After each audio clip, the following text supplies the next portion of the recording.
1984, and I'm hitchhiking around Europe. Americans weren't very popular in 1984 in Europe, so I sewed a Canadian flag on my backpack, and I just pretended I was Canadian. It was a little lie. And so I was in the habit of lying all summer, and I was 21, I didn't have any stories to tell, so every hitchhike ride was the same story over and over. So I just started making up stories, just whatever. It was a one-shot deal. You're with the person, you tell a story, you lie, they never see you again. What's the big deal? So at the end of one of these rides, I wake up and we're in Munich, Germany, and it's Oktoberfest. And I'm a horny 21-year-old. Oktoberfest, let's do the Oktoberfest. So I go there and I meet this Australian girl, and she had some prerequisites. I had to be older than her, and I couldn't be American. No problem, I'm a 27-year-old Canadian from Vancouver, British Columbia. And I was so totally not a 27-year-old. But she wanted to believe that I was a 27-year-old, so she did.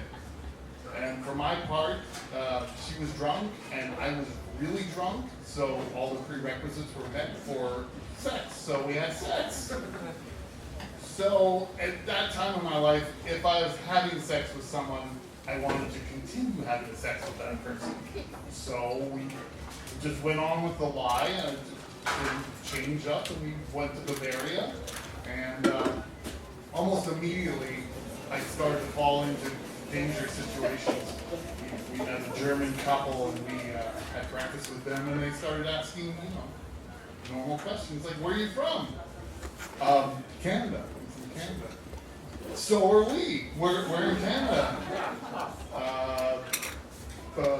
I've been to Vancouver, British Columbia. So are we.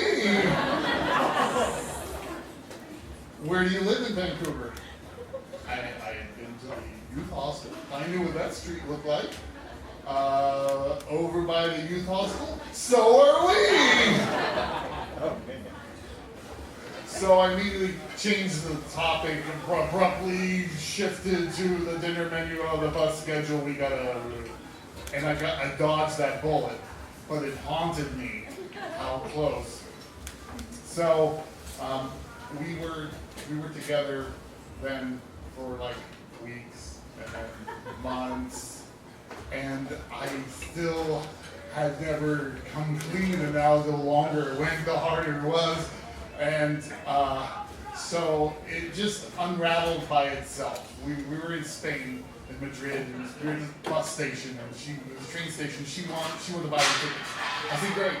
Oh, and make sure you get the youth discount for my ticket. But you can't get a youth discount if you're 27. So she was okay with that. She was a little pissed. But at least I wasn't American.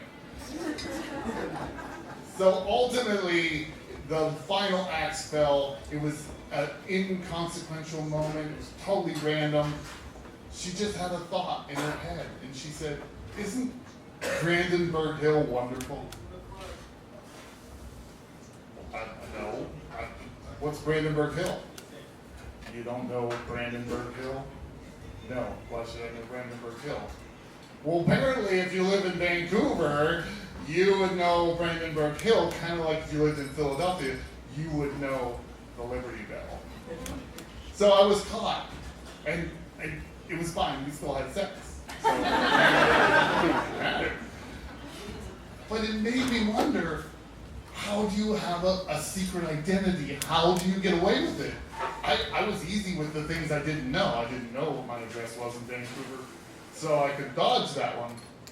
But the things I didn't know that I didn't know, that's what caught me. Thanks.